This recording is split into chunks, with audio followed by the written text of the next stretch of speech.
Je suis voilée et je pratique la fornication. Je me sexualise à outrance et malgré le fait que je me couvre, je m'offre à des hommes.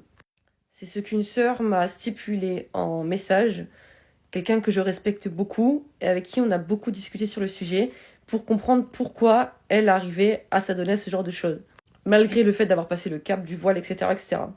J'en ai conclu qu'elle faisait ce genre de choses pour recevoir de l'amour et pour en donner. La chose qui s'apparente le plus à de l'amour, dans son inconscient, c'est le sexe. Malgré le fait qu'on répète ardemment que le désir et l'amour sont complètement différents, quelqu'un peut complètement te désirer sans t'aimer. On peut complètement aimer sans désirer aussi, mais en général, les deux vont ensemble quand il y a l'amour.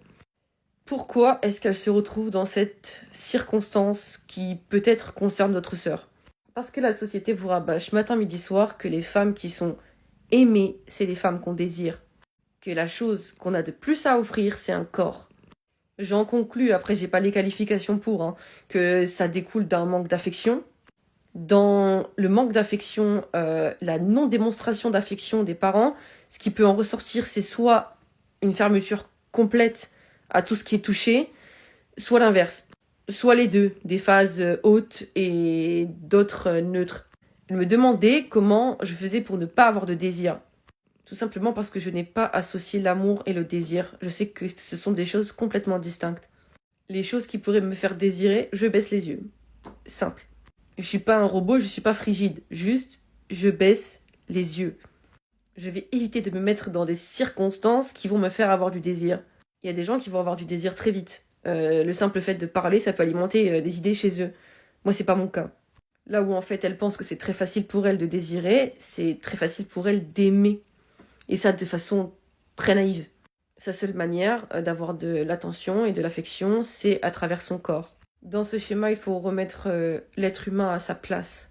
L'être humain ne va jamais combler votre manque d'affection et l'attention que vous recherchez. Ou du moins peut-être de façon momentanée, mais vous allez vous sentir plus sale qu'autre chose, et ce qui est le cas avec elle. Quant à ce besoin d'amour, il ne sera jamais comblé. Sûrement pas après ce genre de choses. Vous allez vous sentir utilisé plus qu'autre chose. C'est concret, non? Pourtant, elle en a conscience, mais elle retombe dans ce schéma. Comme un addict, quelqu'un qui a besoin de sa dose maintenant, j'ai besoin d'amour, donc elle va là où on lui donne, en fait, très concrètement, un semblant des miettes d'amour. Donc ce qui s'apparenterait à des étreintes, des bisous, quoi que ce soit, qui serait normalement donné par quelqu'un qui t'aime, mais là, c'est quelqu'un qui t'utilise. Si vous faites en même temps que ces choses-là beaucoup de rêves érotiques, ça peut être dû à des djinns. Je lui ai conseillé de faire nos ruqya dans son eau, donc de faire de l'eau coranisée, et de voir ensuite. Quoi qu'il arrive, si vous avez ce genre de pensée ou ce genre de schéma, vous devez absolument les déconstruire de votre tête. Jamais personne, si ce n'est Allah, ne comblera votre vide intérieur. Les humains ne sont pas faits pour ça. Et même si une centaine de mains venaient à passer sur vous, jamais vous ne ressentirez la chaleur que vous avez manquée étant plus jeune. Ce n'est pas le même type d'amour. On doit faire le deuil de cet amour qu'on n'a pas eu.